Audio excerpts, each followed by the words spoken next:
Hi, everyone.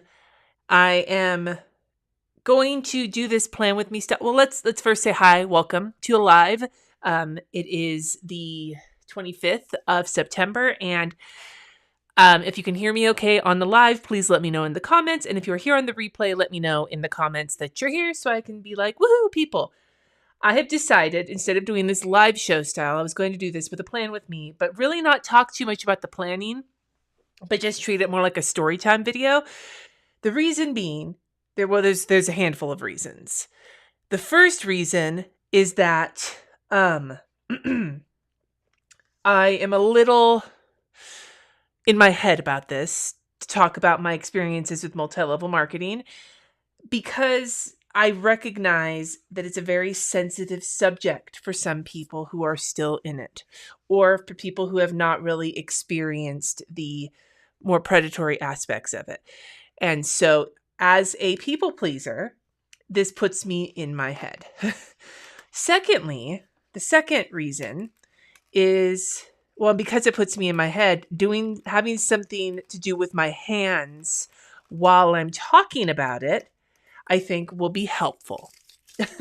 Instead of just sitting there looking at my screen and at myself. So there is that. Secondly, I got my COVID booster on, MLMs and COVID boosters, all sorts of topics that there are some people who are just going to be like, fuck off. I got my COVID booster on Friday and it whooped my ass. And I'm still kind of I'm feeling a little bit better, but I'm still kind of wiped out between the intensity of the booster. I got it the same day as my flu shot. And so I have been basically in bed for 2 days. And so I have not had a lot of time to plan my week. And I have to go to the grocery store when I'm done here. So I don't have time to sit and plan, because the other thing that's part of this is I'm wrapping up a massive freelance job. And tomorrow I have to spend all day doing that. And so getting my week planned out is a priority for me right now. So I'm going to work on that while I tell you this story. So you don't have to watch. I'm not going to be maybe I'll mention a few things or if people ask questions, but generally speaking, the planning is not the focus. It's just giving me something to do while I talk about it. But I will tell you,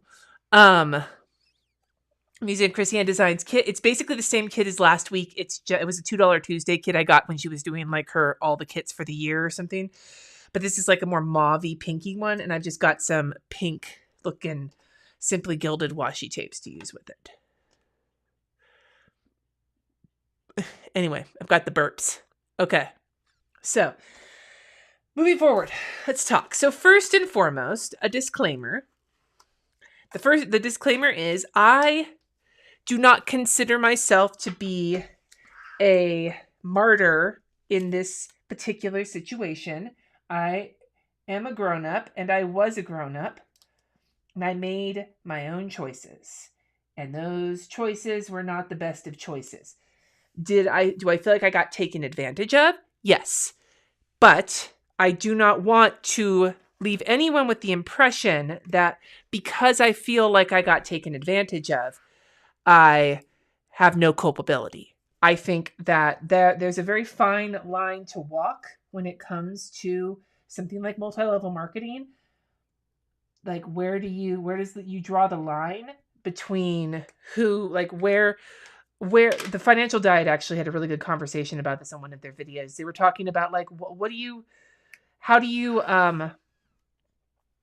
do you stop it? Like, is somebody who never was in leadership but recruited people into it versus somebody who has thousands of people underneath them? Like, where is the line drawn between when you're culpable and when you're a victim? Those are questions I don't have the answers to. So I want to make sure to preface this by saying, A, I'm an adult and I made my own choices. That doesn't mean that I wasn't influenced when I was in a vulnerable state. And B, if you are somebody who is watching this and you are in multi-level marketing, this is not me telling you that you completely suck total ass, but maybe it's a thought for you to just kind of think about what you're where you're at and what you're doing and all of that. So first and foremost, there's that. Secondly, I am not an expert on this subject. There are so many YouTubers and other people who have been researching this more than I have. I basically do some reading from time to time from a more snarky angle because I'm annoyed by it, but it's not something I felt like crusading about. And I am not always the most in the know about things either, because I tend to avoid a lot of things when it comes to multi-level marketing because it left such a bad taste in my mouth. And then finally, this is not me judging anybody. This is me telling you my story and the things that have happened. And if you are feeling some sort of way about it, then you're more than entitled to. Yeah. All right. So those are my disclaimers. Also, again, like I said towards the beginning of this, right when I started, if I come off a little like stressed sounding, or I can already feel it in my voice, right? This is just a topic that I have a lot of feelings about, and I have a lot of stress about. I'm going to zoom out just a skosh. Oh, Aaron, thank you for the super chat. And thank you. I miss Sonoma County too. I was there the last time I was in California. I went and had lunch with a planner friend in Petaluma, and that was lovely.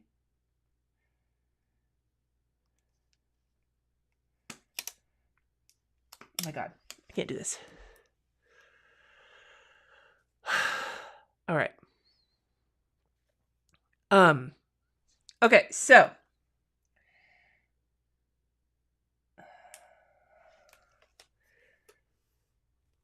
let me cut this really quick, and I'm going to check. I saw Emery's comment about whether this is freezing for other people, so I do want to just take a look and make sure everything is working on my end.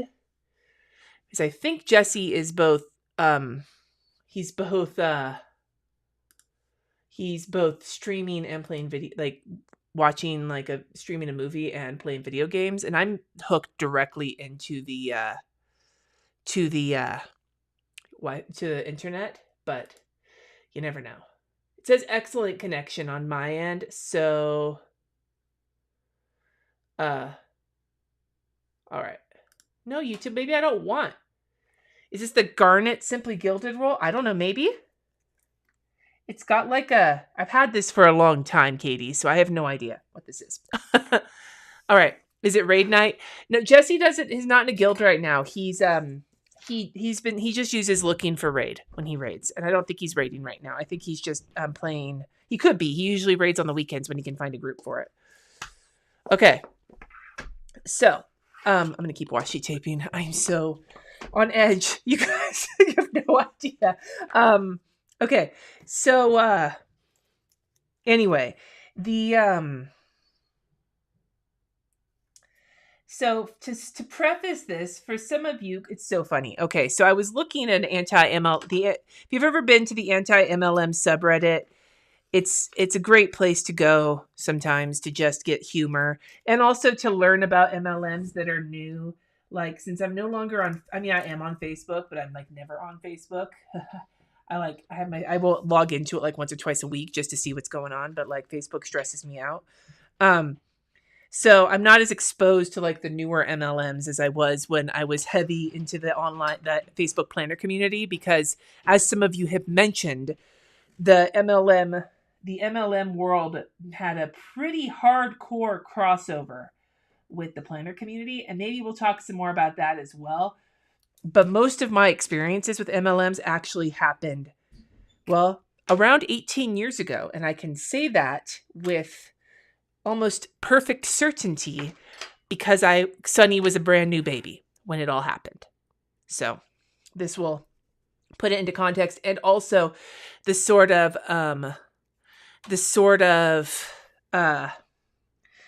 moments that happen when you're in a really vulnerable state, and being a new parent, that's one of those vulnerable states. But anyway, so I was on the anti-MLM subreddit looking at some things, and I showed my kids, and both of them were very confused, because to my kids, who are both very in tune with the queer community, because of just their time as UUs and everything else, and and their experiences as members of the queer community. My kids saw that I was on the anti-MLM subreddit and were assuming that MLM stands for men loving men, gay, or depending, it could be bi or pan or whatever, but ultimately gay, right? And they were both like, Mom, why are you on an anti-gay subreddit? And I'm like, bro, I'm not on an anti-gay subreddit. I'm on an anti-MLM subreddit. And they're like, yeah, MLM, men loving men. And I'm like, no. So I feel like maybe I should define this just in case any of you are like, oh, fuck, Cindy, I thought you were a friend to the LGBTQ community. So MLMs, for those of you who don't know, are, aside from men loving men, MLMs they stand for multi-level marketing. Also can be referred to as direct sales. And as a matter of fact, this is very anecdotal. Almost all of this is anecdotal. But I will say that I am of the opinion that I think a lot of people who are in MLMs would rather use the term direct sales because it doesn't have as big of a connotation of negativity as MLM does, right? And then the term you will hear that is probably the most negative is pyramid scheme. Now, there's a really excellent podcast if you really want to dive into what MLMs are, why the government doesn't regulate as hard on them as they should, when they have been regulated on, and so on and so forth. Check out this pod. I'm sure a lot of you have listened to it. It's called The Dream. The first season was focused on multi-level marketing, and it was an excellent. The second season I wasn't as much into. They were talking about like crystals and shit like that, like new agey type wellness stuff. I thought I would be interested in it, but for some reason it just didn't hit the same way. But the first season slaps. So if you were at all interested in it, go check it out. But basically the way multi-level marketing works, the kind of boilerplate basic thing is that you have a company, and of those companies, hi Kristen. You thought it was men loving men too, Mia? Thanks, Greenberg. As an MLM, I laugh each time I read it. Yeah, no, I couldn't believe my kids were both so horrified that they thought I was on the subreddit that was like to like judge like gay men. And I'm like, no, that's not what it is. I promise you. Like,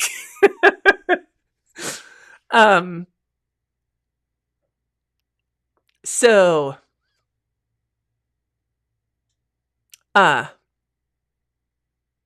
Downline is good too. If you want a lighter gossipy podcast that roasts MLMs, I'll check that one out because that sounds good times.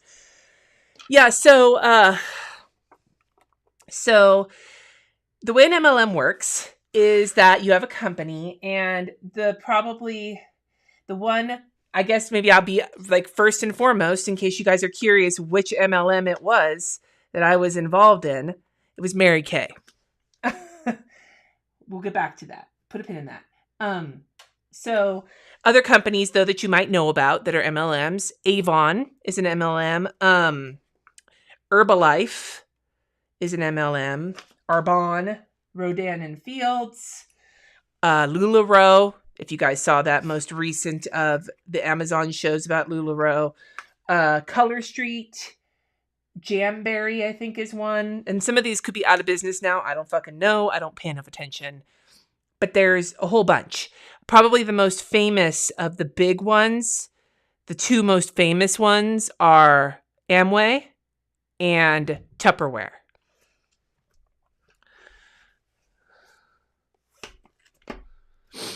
But yeah, so the way it works is you have a company. The company produces products, whatever the products may be. And then instead of selling the products in like storefronts or, through like retailers, like selling them through like Target or Walmart or whatever, or having their own storefronts. They sell them through distributors. So a distributor, and there's all sorts of different names that the distributors are given to make it not sound MLM-y, you know, whether you're a beauty advisor or you're a consultant. Consultant is a big one. What else? What other ones? What other, for those of you who have like been in the MLM world, like all the different names for like what they might call you when you're working in MLM. Stampin' Up is set up like an MLM. What else do we get? Mary Kay. Oh, Jessica, this is going to sound so familiar to you. Beachbody, Pampered Chef, 31. There's a planner one. Yeah, Kristen, I heard it. Isn't that one done by the 1401 planners or some shit? Like, I vaguely remember this. All sorts of different MLMs selling all sorts of different things. Now, there are some MLMs where guys, like people who identify as men, come into, but a lot of them are really focused on women. And I'm not even going to say women and those who identify as women, because a lot of these MLMs are very steeped, especially Mary Kay, in evangelical Christianity. Like, they're very, very, like Mary Kay makes no bones about it, right? And so if you are somebody who identifies as non-binary or you're trans, then there may not be a place in some MLMs for you. I mean, there probably will be, because they'll probably want to take your money regardless. But that's a whole conversation that we're not going to deeply get into today, because that's not really relevant to the stuff I'm talking about. But there is a level of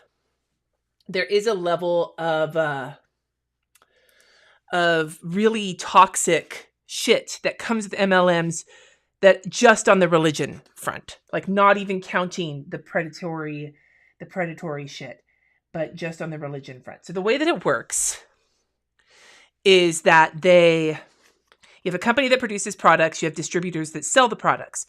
Now, you don't just go and become a distributor. You have to become a distributor underneath someone else.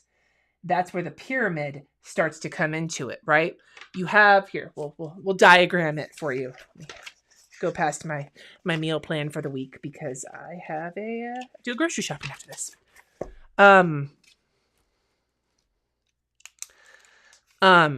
So like you have your top, somebody who gets in early, okay? Somebody who gets in at the beginning of the MLM. This person gets in, and then they recruit people under them.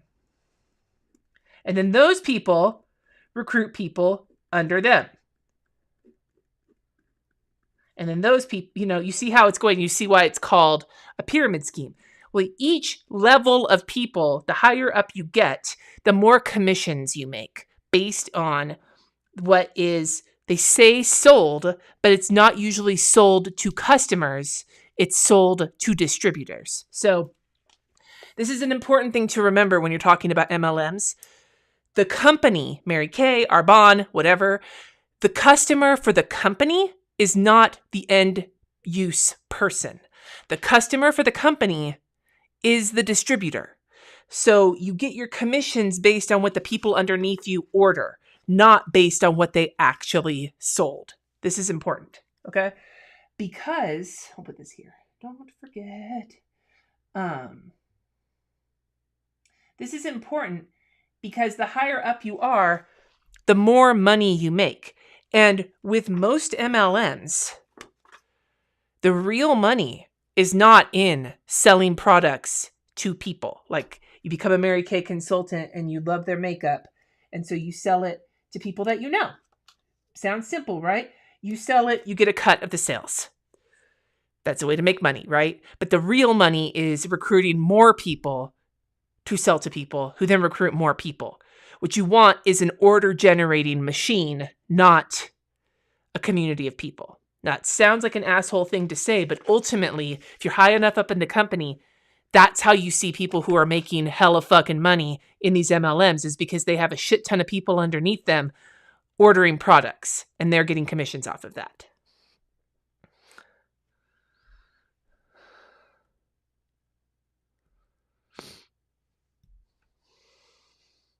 Yeah, Pam, the crypto ones, I've seen a lot of people say this, that like NFTs and cryptocurrency is like the MLMs for dude bros. Did you see Cultivate What Matters got bought out by a hella Christian company? I did see that, and I have some thoughts. So, and I also saw somebody make a note.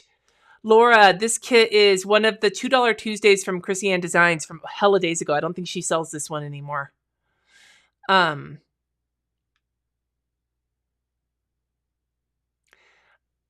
scrolling up. There was something I saw that I really wanted to pop into here. Sometimes my mic doesn't pick. Good to know. I will bring it down a little bit, make it a little easier for that. Okay. Where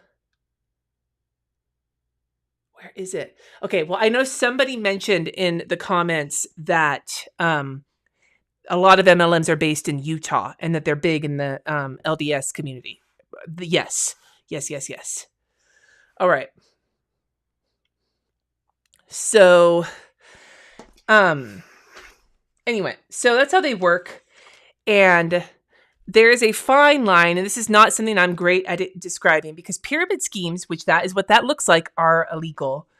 But a lot of MLMs do not. And that's because, and you listen to The Dream to find out more about this, the multi-level marketing, the direct sales industry got very heavily into lobbying when the FTC was creating the rules around it for like loopholes and everything else. Currently, somebody will get sued for being a pyramid scheme, I believe, if it can be proven that there is no, it's never meant to be an end product to a customer. It is only meant to be recruiting. And so because it's a technicality, a lot of MLMs can kind of get around this. And there's a lot of people who are really, really focused on getting the government to more strongly regulate the industry, but it hasn't really happened yet. And fun fact, Betsy DeVos, who was the education secretary under Donald Trump, she married into the Amway family, and they have spent a lot of money lobbying the government to keep them from having harsher regulations on MLMs. But like I said, that is not a conversation for today. I have not done enough research to really be able to speak in ways that are not out of my ass on like the history of MLMs. I just want to give you kind of an overview for anybody who came into this thinking I was going to start giving you my experience on being in the Men Who Love Men community. All right. So now that we have kind of laid the groundwork for my experience in MLM, let me set the stage for you. Okay?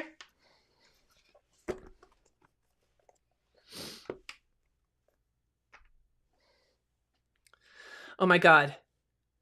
Pam, that's another conversation too. The life coach thing is almost an MLM now. That is also a conversation I would love to have at some point, because fuck, dude.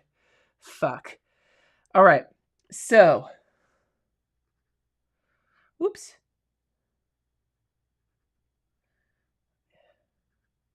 Okay. Got my weather in. We're good. Yeah, Donna, Cultivate What Matters was bought out by like a really religious company. Like hella religious. But yeah, it's on. They have a whole like post about it on the blog. And if you go to the Cultivate What Matters Instagram, they've got information about it there too. All right. So let's set the stage for you, okay?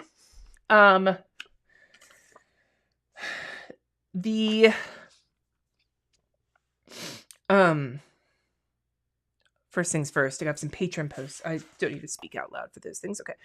To set the stage, the year is probably, again, I'm vaguely remembering 2004, because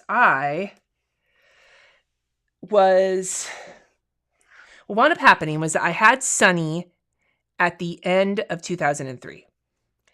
And I was out on maternity leave when I had Sunny. At the time, I was working for Safeway, which, if you don't know what Safeway is, it is a grocery store chain. They own Vaughn's, they own a few Dominic's, some other places. It's a big grocery chain, especially in California.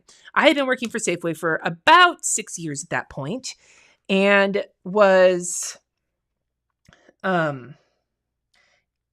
working in the bakery as a cake decorator and cake decorator and baker. So the hours were pretty heinous. Now, at the time, I had been married to my ex-husband for about a year at that point, and he was working 2 jobs at the time. He was working at Trader Joe's and he was working at a hardware store. He was trying to get to a point where I think maybe he was just at Trader Joe's at that point. But we were not making a lot of money. We were pretty fucking broke, right? And then I come back to work after being on maternity leave for 6 weeks or whatever it is. And I come back right in the middle of graduation season as a cake decorator. And I was working in Davis. So in Davis, in California, there is the University of California, Davis, and then there's a couple of high schools and then a bunch of middle schools. And so I came right back into a very, very, very intense season not season in like the fucking hella religious way, season as in graduation season. I come back in to a very intense graduation season immediately and have to start cake decorating as if my life depended on it. On top of that, they had just, like, while I was gone, they had changed the quotas in terms of how many of whatever thing you were supposed to do per hour. They had changed them to make them extremely intense. Like, they were always intense. They got more intense. Like, you had to do X number of cupcakes in an hour, and then it got like doubled to new X times 2 number of cupcakes, right? It's a lot. And I'm going to make a naughty symbol here, but this motion for like cake decorating and making cupcakes, this right here might look really inappropriate, but let me tell you, when you have to do that for 8 hours a day and you're like having to rush as fast as possible, you don't do you are not necessarily following the best OSHA approved repetitive motion practices. So sure enough, when Sunny was maybe 4 or 5 months old, maybe a little older than that, it was probably in June or July of that year. My tendinitis got, like, I've always had tendinitis from both lettering and from cake decorating in both my hands. I've never had carpal tunnel, knock on wood, but I have had pretty heinous tendinitis. And it got to the point where I had to go out on leave. I was out for about 9 months. And I couldn't even pick my kid up half the time because my hands were hurting so much. Like, I was so weak in my hands and in my tendons in this area that, like, it was so much pain. I had to go to so much physical therapy and I was having trouble holding my kid. So it was awful. And so I went out on maternity leave. Now, here's the thing. I was desperately lonely once I went out on, like, when I was on maternity leave, it was no big deal. Andrea, cake decorators have stronger forearms than teen boys. Yes. Anyway, so I was in a lot of pain. When I was on maternity leave, I was mostly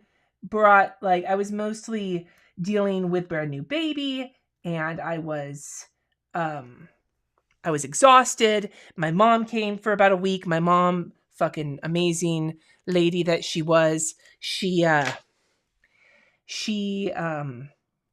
didn't come until Sunny was about 5 weeks old. Like, she was there for the birth. She was actually in the room when I gave birth to Sunny, but then she left and came back after around 5 weeks so that she could clean the house and take a break with the baby while I actually got, like, some rest. And it was a perfect thing. If you're ever getting pregnant, an awesome time to have someone help you is not right after the baby's born. Give you some time to bond with the baby and then have someone come. That's like the sweet spot. Anyway, I was at the point where when I went out on 10, so at least then when I was, when I was out on maternity leave, I wasn't super lonely because I was busy with a new baby. I was busy recovering. I saw my mom and other people. But when I went out on leave for tendinitis, that's when shit kind of went a little haywire, because suddenly I was away from my social network, which was basically work at that point. And I was having trouble holding my baby. I was having trouble doing most things. Because I was on work leave and I had just come off of maternity leave, I wasn't making, in California, when you're on these leaves, they give you like 2/3 of your pay or something like that. And so we were already so broke. And then I wasn't working and making the full amount of money because I was out. And so we were even more broke. And so things were very stressful between my ex and I. And I was by myself with a baby, in a lot of pain and not able to do much of anything. And so I was in a very vulnerable place. Now, enter the mom groups. So I wound up signing up. This was before social media. So it was a message board for Sacramento moms. Now, I wasn't living in Sacramento. I was living in Woodland, which is like, half an hour, 40 minutes outside of Sacramento. But that was the closest thing I could find to a mom group. And I started talking to people in these groups and making friends with other moms with new babies who lived in the sort of my area, right? Anyway, so I got to remember to call the school tomorrow and let them know I'm picking RJ up early for his dentist appointment because I have to. All right. Have I even picked out like a marker for this one yet? I don't think I have. The purple look good with this? I think the purple will look good with this.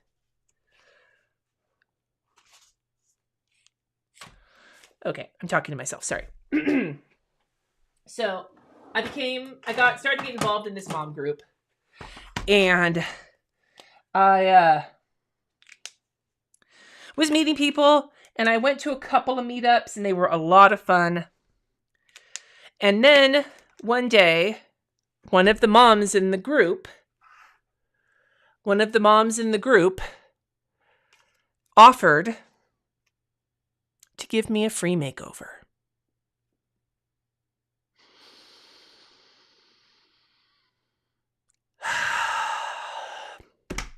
And that's where it begins.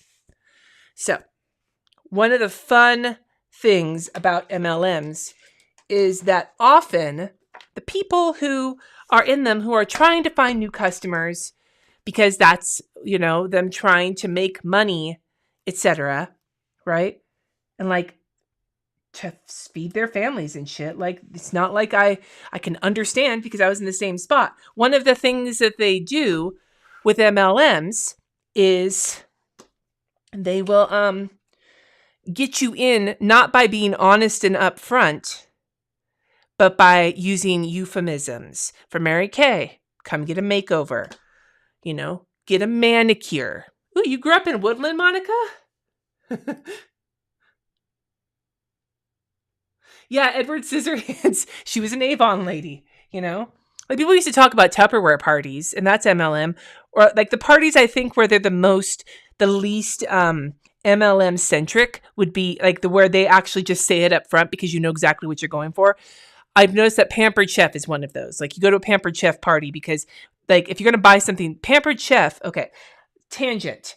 There are some MLMs where the product is actually really good, which kind of bums me out if I don't want to support it.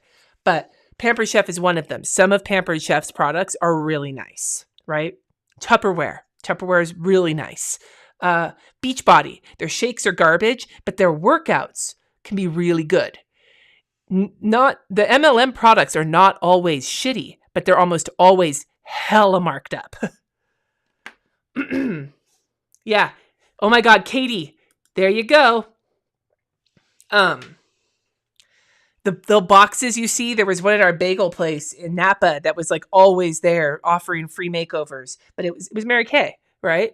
So So she offered me this makeover, and I was like, fuck yeah. Because I remember I was desperately lonely at this point. I had been home by myself for probably a couple months at that point. We were broke. This lady was somebody I had hung out with on other occasions. And so I liked her. I wanted to be more friends with her, better friends with her. And so I was like, fuck yeah, makeover. I'll go out there for that. So I did. And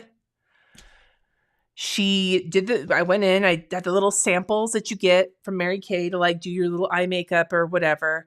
And then she laid the recruiting pitch on me. Now, the recruiting pitch for an MLM is often, it can be different depending on what MLM it is, what they're selling, etc. But what it often boils down to is a way, like this is something you'll hear a lot, a way to make full-time money working part-time hours. That's one of the big ones that they say. Another one is the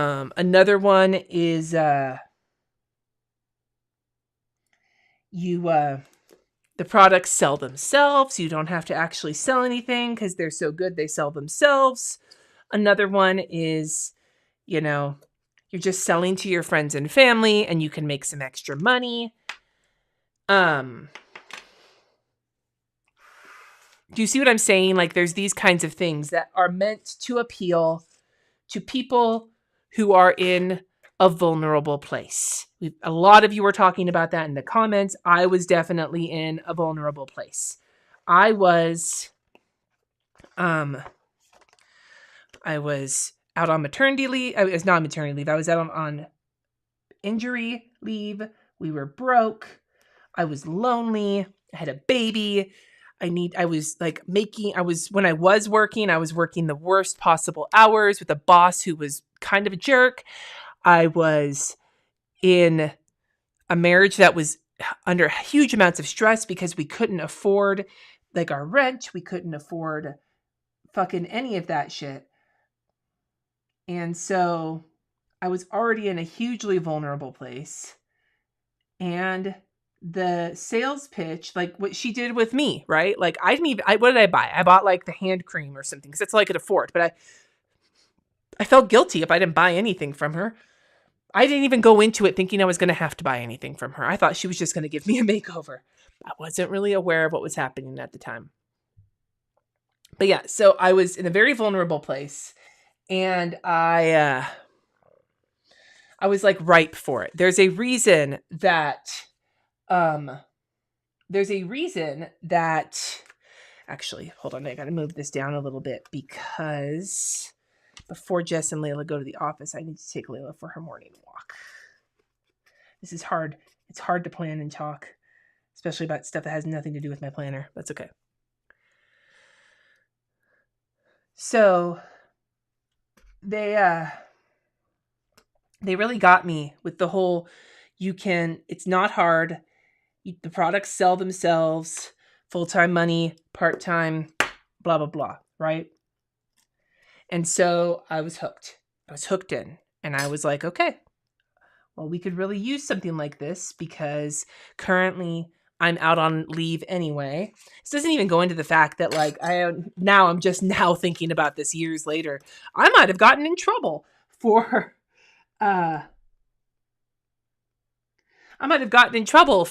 working while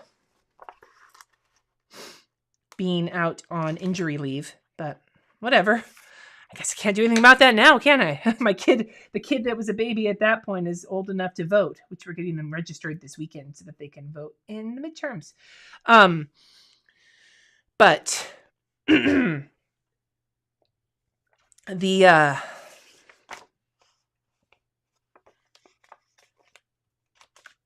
what wound up happening was I wound up signing up for just the kit right then and there, the $100 kit or whatever it was.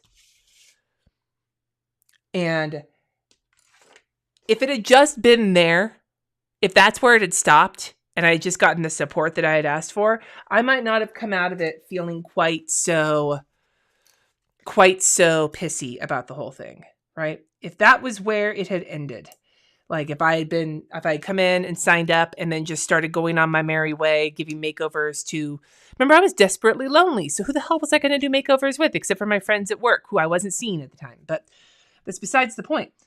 That's not where it ended though. Signing up is only the beginning. The real issue came when I got on the phone with my recruiter and her director. Now, in Mary Kay, every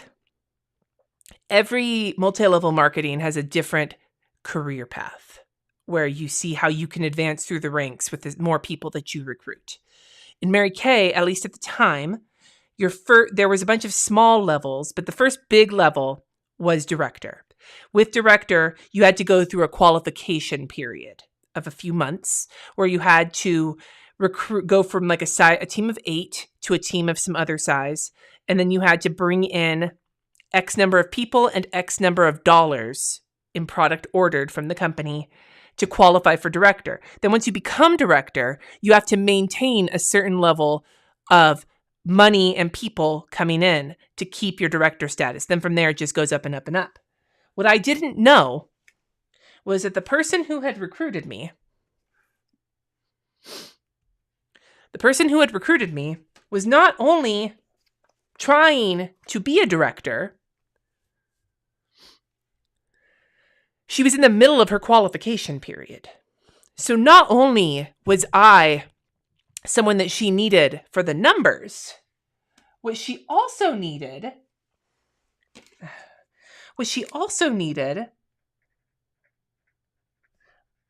was the money numbers.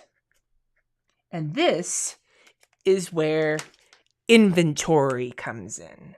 Now, for some MLMs, inventory is not really a thing. For some MLMs, you get your catalogs and then you order the products that people order when they want them.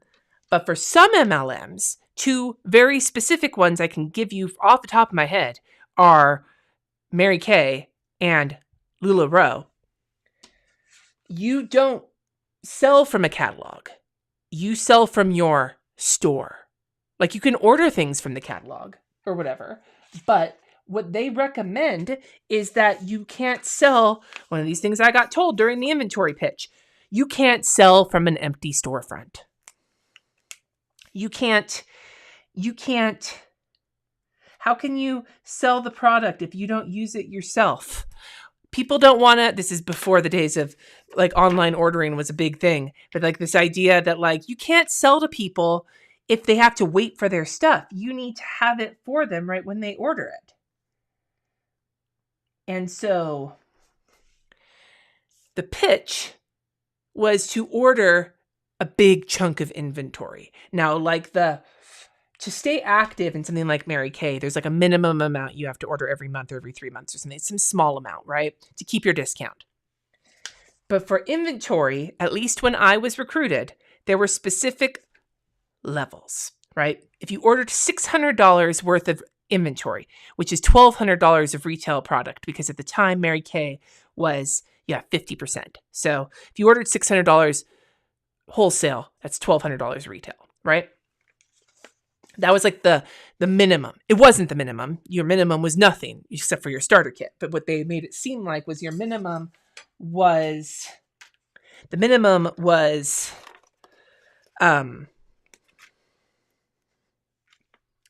$600, because for somebody who's trying to be a director, $600 was the minimum to get a qualified recruit. However, if they wanted to get even more credit, more bonuses, because her director was trying, because not only was she going to get the secondary bonuses from her person below her recruiting, but if that person became a director, her commissions would jump right up. So what they wanted me to order was hella inventory. And they were level $1,800, $2,400, $3,000, $3,600. And by doing that inventory, for getting that inventory, they had like levels of which you could, levels at which you could like, you get like a prize, like some fucking cheap ass made in China garbage, you know, your diamond level or your ruby level or whatever the case may be. Lots of like rah. And I am somebody who's very motivated by like stuff.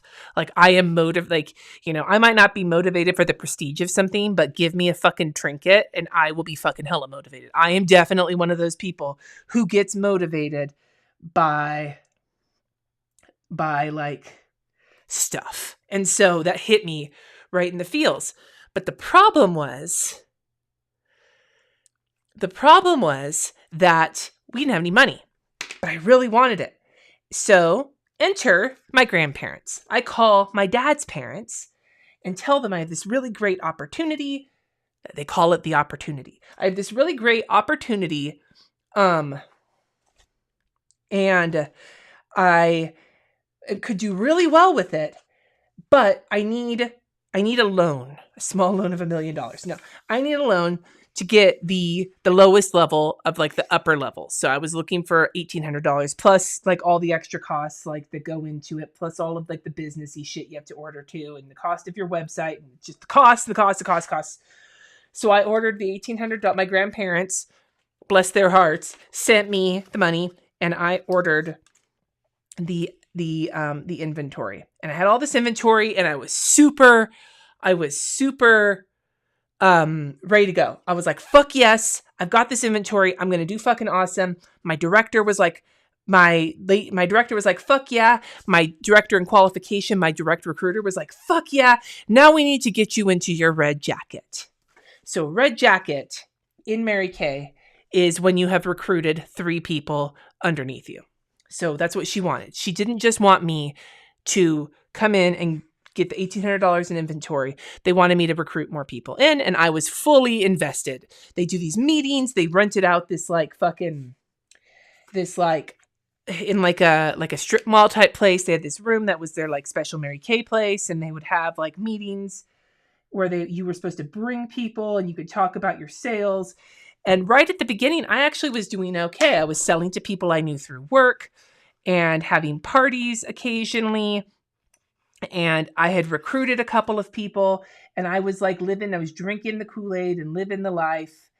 And I hadn't sold $1,800 worth of stuff, but I had sold enough to a few people to feel pretty good about it. And then instead of taking that money that I used to sell the items that I had, my director was like, no, you're supposed to reinvest into your inventory. Don't worry about you'll pay your grandparents back once you've got your business rolling. But for now, you don't want to sell through your store. What's the point of that? You need to keep replenishing your store. And I'm like, okay, I get that. Deep in the Kool-Aid. Hella just living my life, selling shit. And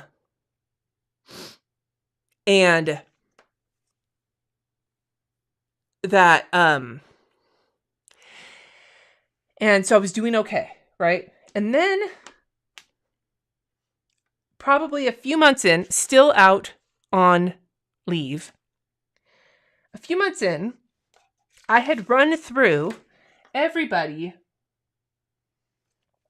that I knew in my personal circle, and everybody that they had been willing to,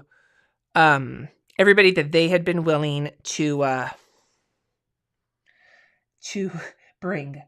And I had not had a lot of luck, even though I was following all of like the best practices that they sent you on like the raw CDs. I had not had a lot of luck in booking new parties with the people who were friends of my friends who came to the parties. I had recruited a couple of people. I got into my red jacket, but then at that point, shit sort of stagnated. And I was still occasionally selling like a new product to somebody when they ran out of something, but my customer base was not huge. And I was at the end of everybody I knew, at the end of all of my warm leads, as they say. And I was like, well, fuck. So I called my director, because at this point she was a director. And I was like, what do I do now? I've already sold. I have hit a wall. What do I do now? And this is when I started doing that same shit we were talking about earlier, putting out the boxes, like seeing if you could find places that would let you put a little box out and say, call my number and you'll get a free makeover or whatever. I got like 2 people. I put boxes all over fucking town. I got like 2 people from that and they didn't go anywhere. So then she said, start talking to people you see at the grocery store, compliment them on their hair or something, and then strike up a conversation. Now, I will say, social media has made recruiting for multi-level marketing so much easier and so much more heinous. I feel like it has both accelerated people getting big, but also accelerated the number of people realizing that it's a bunch of like horse shit. So, double-edged sword, right? I did not have social media. And so I was starting to drown a little bit in it, but I kept doing what my director said, and I still was hitting a wall. So finally I was like, what the fuck do I do? Like, I need to pay my grandparents back, but even before I pay my grandparents back, like, I need to make some more money. And so she says, because she's trying to stay director at this point, she said, what you really need is more inventory. Because once you have more inventory, and you have, because right now with only $1,800 worth of inventory, I couldn't carry all of the foundation shades and all of the lipstick shades and I could only carry a small selection. If I ordered a big group of inventory and had all the products, I would have no problem selling it because I would have everything anybody could possibly want. And I was like,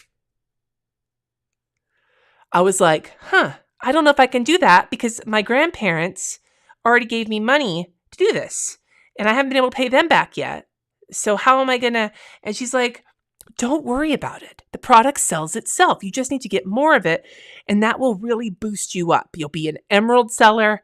You'll be able to be awesome at convention this year and all these other things. And I'm like, okay, let's see if I can make this work. And so and again, remember what I said at the beginning, I am not absolving myself of any of my responsibility of this because I did indeed make decisions. I called my other grandparents and they were more skeptical than the first set of my grandparents. However, after a massive amount of me telling them how much I was going to work and how this could be life-changing for my ex and I and for Sunny, I convinced them. And they sent me, I don't even remember how much. I think it was like $4,000. And I spent all that on inventory. And almost immediately after I did that, I regretted it. Almost immediately. But I wasn't ready to admit to myself that what was going on was not healthy for me. I wasn't ready for that. So I did it. And then I kept trying to make more sales. You know, I kept trying to take what my director had said to me about how I just need to be. It's like, it makes me think whenever I hear people talking about the right mindset and shit like that. I mean, it goes back to what Pam said about how life coaches sometimes feel MLM-y. That whole like get in the right mindset and like manifest and all that other shit. Like, it rubs me so wrong because that's it's only so far that kind of shit can take you, right? And so I kept trying. I went back to work. My tendinitis had gotten somewhat better. It never really gets better, especially because I can't take ibuprofen, which is one of the things that helps with tendinitis because of my kidneys. And even then, my kidneys weren't bad yet, but because I already knew I had kidney disease, they were like, you shouldn't take this. So I wound up going back to work. And again, headed back to work off of my tendinitis break, right back into the middle of fucking graduation season. And the whole thing started up again in terms of my tendinitis getting bad. But this time, they had some management turnover while I was gone, and shit just got really toxic at my workplace for me. And so between me feeling physically in pain, mentally unstable, and having this Mary Kay thing happening with all this money sunk into it, and I still haven't been able to make it work, I was like, well, maybe the way to make it work is to do it full time. So I quit. I gave 2 weeks notice, and I quit. And I didn't tell my husband that I quit for the first week. I mean, he knew before I left, but he didn't know I had put my notice in. But he was like, look, maybe you can do this. Maybe you can do this. And I was like, yeah, maybe I can. So I decided to like put my all into it. And then the next week, after I quit, the next week, I found out I was pregnant with RJ.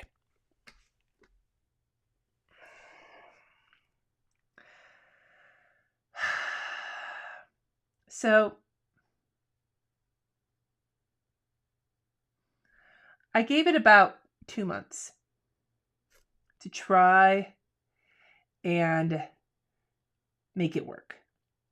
And it did not work. Like, it did not work at all. And we were having more and more trouble paying our bills. More and more. Until finally, we were so broke and we were behind on our rent. And we couldn't get I had already used up, so my grandparents would have lent us money to pay our rent. But I couldn't bring myself to call them and tell them what hole I had dug us into in terms of this Mary Kay thing, but also by quitting. And we were already so broke before I quit. And so the fact that we were behind on our rent and I couldn't call my grandparents and my husband's family, my ex-husband's family wouldn't help us. And we were really fucked. And so I was like, okay, this Mary Kay thing is not working. And I need to be honest with myself about it and realize that I can't do this right now. This my family, I am fucking pregnant. I have a toddler and I just can't fuck around and find out, right? So at this point, yes, Katie, that's exactly what they said. You could totally. So at this point, we were behind on our rent. We were buying, the only food we were able to buy was on our credit card to Chevron. It was a gas credit card where you can only use it at Chevron. We were using that to go in and buy food from the Chevron. This is how deep I was into it. And my director was like, you just have to pull it together. You got this. And at this point, when I was so desperate for like food and for money, I was like, I can't keep doing this. Maybe I'll come back to this, but I have to figure something out. This is not going to work. And she was like, but if you do that, your inventory is going to be out of date. And I'm like, it's the same products. It keeps she's like, no, they change them. And I'm like, you had me order all of this inventory of products that they change over. And then it expires because it's like skincare and shit. Like, okay. So I didn't even know how to address that. So I was like, fuck it. I'm going to go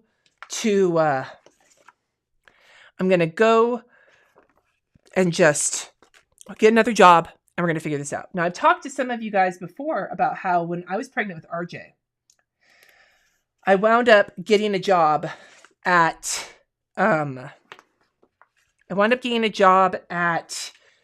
Rayleigh's, another grocery store, and in their deli department. And I told them at the time what my availability was based on Russell's schedule and having the kids. And I had to drive to one in Sacramento to go for my training for a week. And at the time, the gas prices had just surged to a massive $2.50 a gallon. Thinking about that now, right? But like at the time, it was a lot of money. And we only barely could scrape together enough change for me to get gas in the car each day to get back and forth from work. So I decided in my wisdom to stop eating because I was like, well, any money that we have that's not going to get me to work, Russell and the baby need the food. And so what I will do is I just won't eat because the baby I'm currently growing will get what it needs from my system. It'll be okay. This is not something I recommend. And so I just didn't eat. And I think on the third or fourth day I was training, I blacked out at the place I was training. Meanwhile, my director was still talking to me about how I needed to order more inventory and that would help me jumpstart my business. And I finally got to the point where I was like, dude, I cannot keep doing this. I can't afford it. And I'm taxes, bruh. I can't afford this. And this isn't working. And as soon as I told her that, yeah, it was Victoria. This was in 2005. Yeah, when I was pregnant with RJ. When I told her that, guess what happened? When I told her I couldn't do it anymore and I was going to just have to focus on this new job, which I wound up not keeping because I was there for my probation. And then they were like, you're not available enough. And I'm like, I told you that when you hired me. And they're like, well, whatever. And so they fired me. And so I got a job at Trader Joe's and then the rest is history. But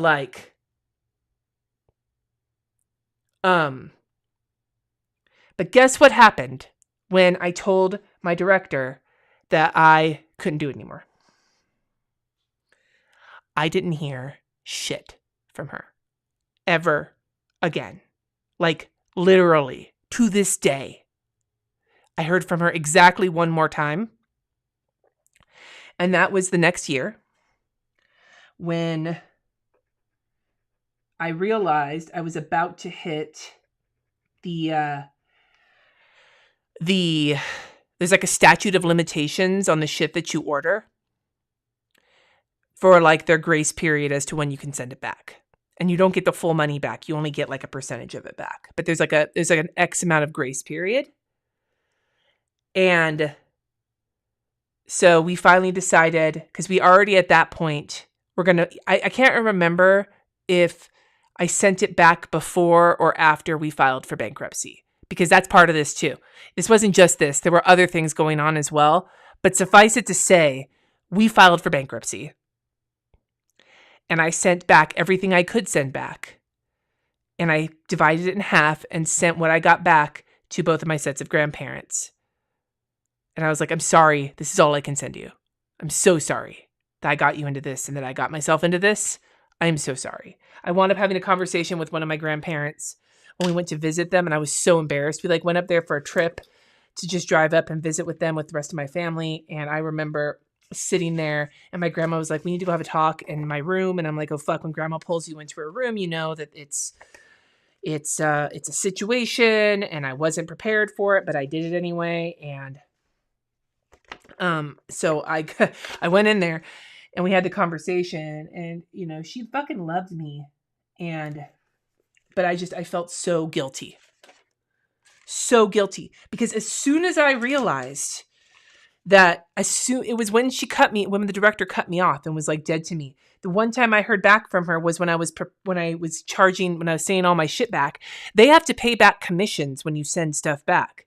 So I heard from her when I heard twice, I think I heard from her. Once when my consultantship lapsed because I wasn't ordering anymore. And so I wasn't an active consultant, which knocks you off of their roles of active consultants. I got a phone call from her then saying, "Are you going to order something?" And I said no. So she hung up. The second time was when she got word about me sending back my inventory, which is a chargeback, which means she has to pay back the commissions on it. And I got a panicky phone call from her. She was like, "You can't do this to me." And I'm like, "I have to do this." And that was it. I never talked to her again, ever. And this was somebody who had acted like one of my friends. So when I got out of it, I was feeling extremely shameful and guilty. Like I had fucked everything up. I had fucked things up for my family, for my grandparents. I had fucked things up for my director. I had fucked things up for my kids. I felt completely awful. I didn't even stop to think that while what I did was not great, that I might have been manipulated into it. I didn't even think that yet because my self-esteem was deep in the hardest parts of my marriage, which I did absolutely contribute to, but this was deep in the hardest parts of it. And it was very easy for me to assume that everything that happened to me was my fault, that there was no culpability elsewhere, because that was how I was being, basically the way that I was pushed to feel about myself in my previous marriage. And then online, I found a website called Pink Truth. Was it Pink Truth? It's Pink Truth now. Was it always Pink Truth? I don't remember. It was one of the very early websites to start collecting anti-MLM stuff, but it was very specifically focused on Mary Kay. And when I started going through that and seeing the way that higher up directors would train their directors to do what they called pulling inventory and talking people into ordering, it's not like I saw stuff and resonated with what I saw. It was fucking the exact scripts of what they said to me.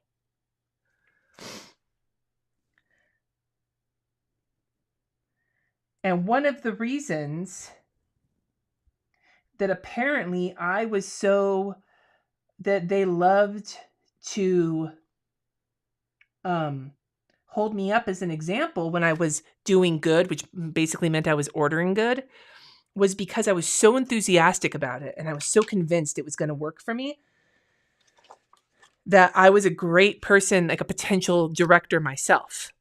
But then that didn't happen. And so they felt like there was like a massive sunk cost fallacy into me.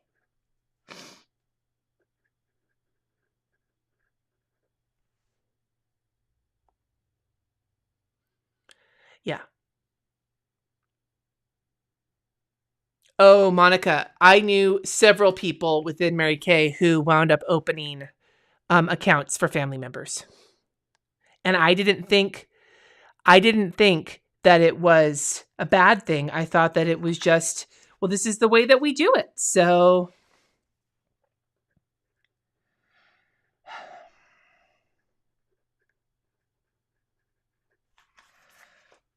like I didn't have like the worst possible experience in an MLM, like a lot of it was brought on myself. But I think the thing that infuriates me the most about my time in multi-level marketing, and the thing that has had me be so nervous about talking about it, and that I have in the past supported friends of mine who have done it if I like their products. But then as soon as it starts to feel scammy or like they're overly doing it, then I stop engaging with it.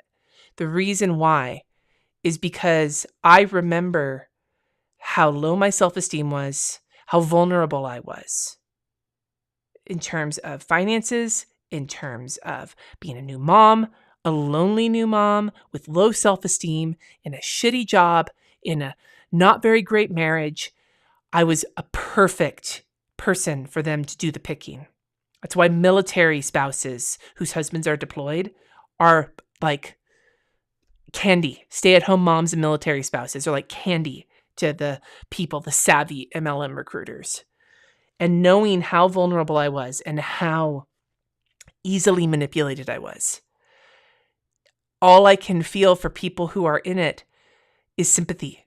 And it worries me because if somebody had told me when I was in it, the stuff that I learned after the fact that made me realize what had happened, I don't know if I would have listened, and it might have just pushed me deeper. But once I was out, I could recognize it. It's why it's so much of it is like rah, and we love you, and you're amazing, and we believe in you, and we're all friends. It's not like they're just a business people teaching you how to do business stuff. It's very touchy-feely. It's very feelings-oriented. It's very friends-oriented. It's very community-oriented. And that's how they get you. That's how they get you. And to this day, I get so nervous when somebody says something to me and it sounds that's why I get so annoyed with the way that some influencers do things and the way that some coaches do things and everything like that. Like we talked about in the comments earlier with like life coaches and shit like that. When it starts to have that like love bomby, touchy-feely shit, mindset-y, manifesty kind of bullshit, that kind of stuff, it preys on people who need something more substantial than that. They need real community, and they need real chances to make actual money, and they need a solid social safety net that makes it so that people don't have to make desperate choices.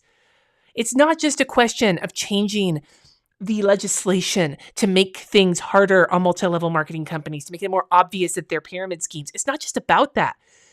They wouldn't be able to prey on people if we weren't in a system that made it so hard to live a basic, decent life. If there weren't so many people that were vulnerable enough to be preyed on in the first place.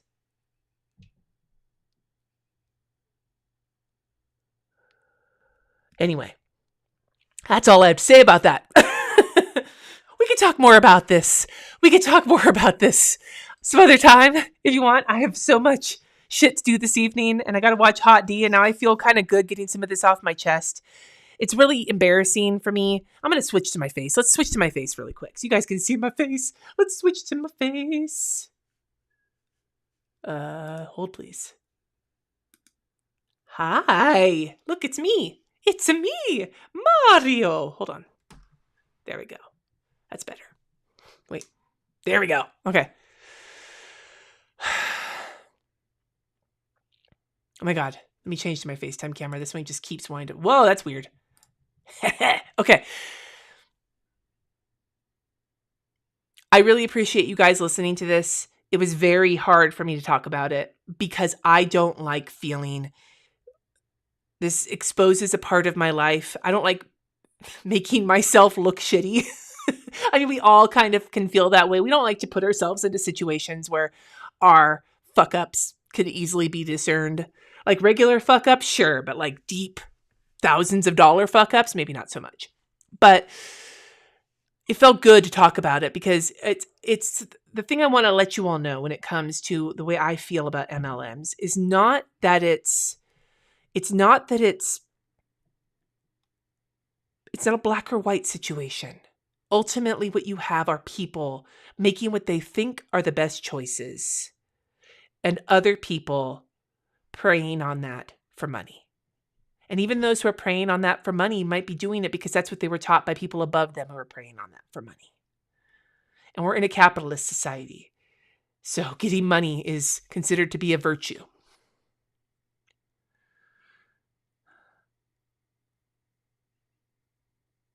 But yeah. I have more to say on the subject. There's plenty more. But that's really my story. Like I was not in it for many, many years. I was in it only for a short period of time. Short enough, but long enough to do some damage, both to my relationships with my family, my relationships with my ex-husband, and my relationships with money and with the financial system.